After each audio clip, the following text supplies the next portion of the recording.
Hi guys, it's Professor Olson taking a look at your Hero Portraits Friday edition. We're going to start off with John.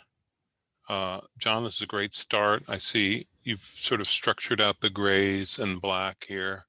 Um, Concept-wise, the photo seems to have a lot of concept to it because it's the angle and everything, but I would consider sort of maybe additional things in the background or maybe some cropping shape that works to give it sort of an unusual look, so it's not just replicating the photo. You want to create your own kind of unique art. You're kind of working from the neck up, so you're still working on the hair. I see that in progress, but definitely concerned about concept, like overall, how's this going to look on a shirt? So think about that as you go forward. Um, Antonique, you're doing your mom. This is a great start. You've got this light gray, this dark gray, black and white. And now her head is sort of in a rectangle with a few stars. I would try to make it a little more special than that. Maybe some other kind of containing shape. If you're trying to say um, something with the stars. I did this little demo yesterday, but I'll go to Illustrator and show you with the star tool. If you just click and drag, this is the kind of star you get. But if you option click, you get the dialog box and you can change the number of points and change the depth. Also, if you hold the option and drag out a star, you get this kind of like American flag star, which is different. Um, Option click and maybe you have a 10-point star. But you could have some fun with that and actually make some interesting stars to create sort of more of a special frame for your mom. I would say like the whites of her eyes should be white. I would focus on the eyes and getting the detail right in there because that's kind of the focal point. Then you could take your dark gray and add a little more texture to the hair so it isn't quite such a big black void right now. And this little white piece sticking out just grabs me. And it's just a little bit of cleanup and a little more detail and then some more interesting framing elements. All right, Christine. Um, so this is an interesting style. You're using a lot of heavy line work. Uh, I would say you've got to sort of pull it together in terms of a look. You've got some very fine line work around the eyes, and the lips have a stroke around them. And then you've got this big chunky stuff for the hair. You got to sort of pull it together a little more. I would get rid of the strokes on the lips. And I think the eyes are marvelous the way you've got them going. Um, and then how does it frame? I don't know that you need all this stuff in the lower right corner. And maybe it's more of an organic shape that sort of frames her out. Um, it is definitely Debbie Harry. I recognize her right away. So you've got a great start. Just consider those things and overall the shape too. Victoria, this is a wonderful concept. Great choice of hero. Way too many grays. You need to have two grays, a light gray, dark gray, and black and white, and that is all. No opacity. Some of these look like they're low opacity. Everything should be 100% opacity in this assignment. So you've got some work to do to sort of consolidate that out. If you don't do that, your color relationships will all be incorrect. So make sure you figure that out. Um, Dawn, so this is part of an amazing story that you're sharing with us, and I appreciate that very personal story. Um, Still got a little ways to go. I love this sort of fun composition, sort of, I would maybe make her head a little more prominent overall because that's the focal point. And obviously you're still a work in progress. So you've got just a photo now. So you need to convert this to Illustrator, um, black and white, two grays, black and white. If you need extra time, let me know. Seems like you've got a ways to go. All right, Whitney, you're doing your fiance, too many grays. Um, the style of this is kind of unique, your own way take on it, you know. I would maybe have black nostrils, maybe a darker color under the lip. You could use your dark gray sort of to create dimension under the eyebrows a little bit, but you got to consolidate the grays. Your composition is basically like a poster, which is okay, but you know, might not look the best on a shirt. So think about that. All right, Caitlin, uh, you also have too many grays, but you've got a good start. You've got creating light and shadow. You said you want to create a framing element that is sort of creepy. Maybe an oval would be good. Like an oval frame is very Victorian. Uh, so consider that, and then you can sort of crop in on his head a little more and eliminate some of the shoulder and clothing stuff that you have to, so you don't have to do all that. But number one is make sure you got 2 grays plus black and white. I'm assuming you have this green background just to give you some contrast. You see what you're working on, but backgrounds count. Remember that. All right, Melissa, your brother, this is a fun concept. Um, you know, you've got, you're trying to do sort of an Iron Man thing. Maybe there's some more Iron Man elements you could add to this. He's sort of floating in space. You know, I don't know really how to direct you to add some stuff, but um, you've got a good start on the face. What I would say is you've got this light gray as your base color, and then you're using the dark gray and black as shadows. You could maybe add white for highlights as well. You could try that out. You started to do it on the hand, so consider that. Um, and that's the same one, yeah. All right. Next up, we have, I'm going to go to the bottom here. Wait, hold on. Newest first. Um, yeah, all right. So, Nicole, so you've got a containing shape and an interesting sort of stylized head. Light gray, a lighter gray. It's the right number of grays, but I think there could be more contrast. They're both very light. As you think of the face, think of it in terms of structure from light and shadow. So the nose would catch some light on the bridge of the nose, cast some shadow on the side of the nose or under the nose. Under the eyebrows, there'd be a bit of shadow. The upper lip is typically a little darker and the lower lip catches some light. So think about that, right? Because right now it's not really demonstrating that light and shadow, shape and dimension. Um, yeah, the brush stroke frame, yeah, it's okay. I mean, you could do maybe something a little more interesting there too. All right, Haley, doing your sister-in-law, you gave me a zip file. You can just post a JPEG into the discussion, or PDF is ideal instead of creating 5 extra steps for your instructor. Let's see, is this it? No.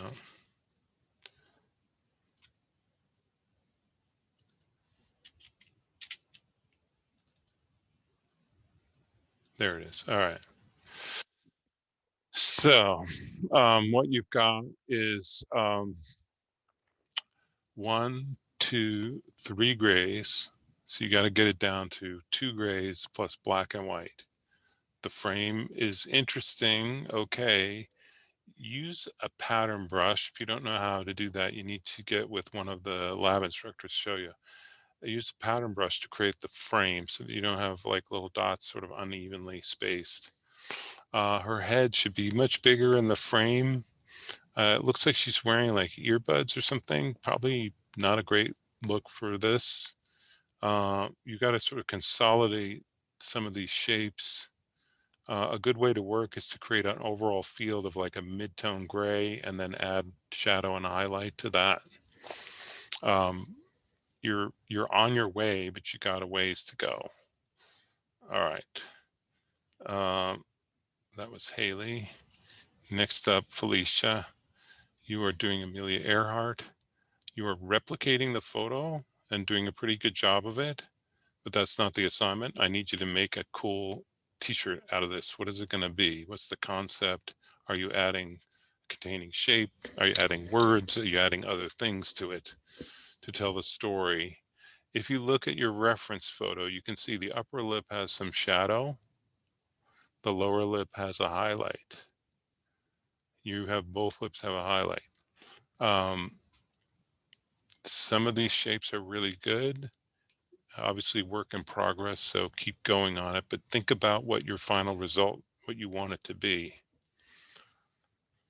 Clark, sort of more of the same. You've got to figure out the structure of the face based on highlight and shadow. These fun elements, the flower petals, this and a little halo. Yeah, a little more work and you'll be there. I think you've got some good ideas, so I want to see how that comes out. All right. Shideja. This is nice. You did an interesting sort of frame. I would make his head like this big in here. Just crop out the shoulders, get his head. He's the focus of the story. It's pretty good illustration in terms of light and shadow. It needs a little cleanup around the nose.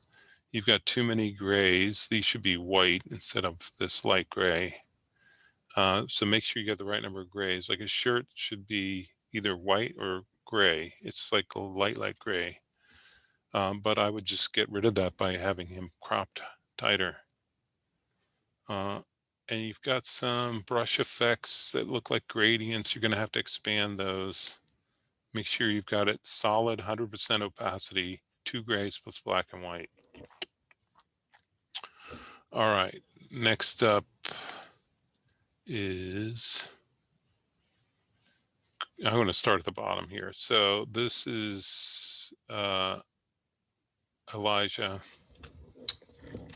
Elijah, this is a great photo, fun, wonderful choice to use. I can tell you're struggling a bit with how to convert this into grayscale. So I took the liberty of downloading your photo and putting it into Photoshop. And I'll just show you a workflow that might help you and others sort of figure out how to work from the photo. First thing, I'm going to duplicate this in my layers. So I have a safety layer. And then I'm going to go to the levels and I'm going to make this as high contrast as I can. In this case, it means lightening it up quite a bit. But you want, since you're converting it to black and white, you want kind of a high contrast photo to start. I'm going to go here and then say, do the filter black and white. And you can play with these levels, a little more dark in the beard. Bring up the greens. I'm just sort of playing, every photo is a little different based on the color. A lot of magenta. All right. So now you're starting to get a little more of a picture of how it maps out in terms of black and white. There's a highlight on the head. If you really want to go extreme, you can go to the posterize filter. What posterize does is it converts it to 4 channels. It's down here, posterize. 4 levels. So you can see a light gray, a dark gray, and black and white. Now, this is pretty, the two grays are really close here, so it's not that helpful.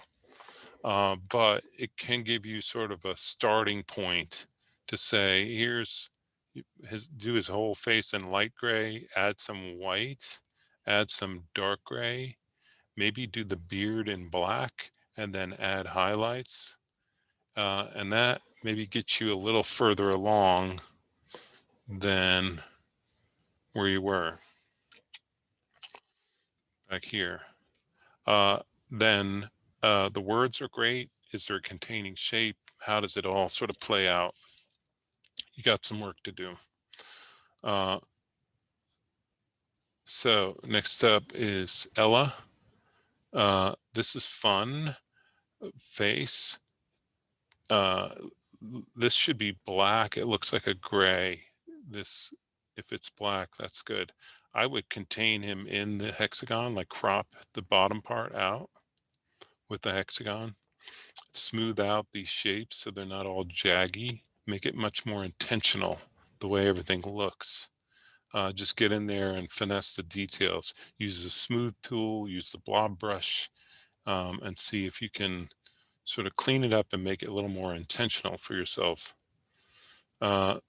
This is beautiful work, Chelsea, and it's a great start, but I'm sure you know what I'm going to say. Concept, what's the overall look? Like, what's the containing shape? Are there words? Are there other elements? What are you going to do to make it a cool t-shirt, not just a floating head? You've got dark gray, light gray, white, and black. Obviously work in progress. Keep going. I would maybe continue a little bit of black separation in the lips, but great start. This is a wonderful start to this too. The hair is obviously, Kaylee, really well done with just two grays and black. As you look at the face, you can maybe use that Photoshop workflow that I just showed. I think that the lips, if you look at the lips here, the lower lip has got a little highlight. The upper lip is primarily in shadow, so maybe mostly dark gray. You have way too many grays in the face. Well, there's three at least, I see. And then what's the overall composition looking like? How is it going to be a cool shirt? Same thing here. I would use that Photoshop workflow, figure out, Keandra, what you want to do with the light and shadow and how is this all composed. Obviously, I would go crop it around the throat there so that you don't have to render the shirt, which isn't really the fun part. The fun part's the smile. You've got a great start with the black plate. Now you need to create like sort of the grays. I would go with maybe the medium gray and then add highlights. All right, and that brings us to Craig. Craig, this is a wonderful, fun picture. I love it. You seem to be struggling a little bit with Illustrator. Again, if you look at shadow and highlight, take this into Photoshop. You know, you've got shadows on the cheeks, highlight over the bridge of the nose. The chin catches a little light. She's got a little light over her eyebrows and a little bit of shadow across the middle of the forehead. If you actually, I would put this, so you've got a light gray and black and white. You have a dark gray still to use. I would maybe make the whole face light gray and then add dark gray and white to push it into shadow and highlight. Consider that. Hopefully that works. This is hilarious too. This wonderful photo, and then containing shape, words, something else to make it a cool shirt when you're done. Look at that Photoshop workflow. That'll help you too. All right. I think that's it today. I'm looking forward to seeing some great work. If you're having trouble, reach out on Slack. It's the best way to get either myself or a studio artist to help you. Have a great weekend.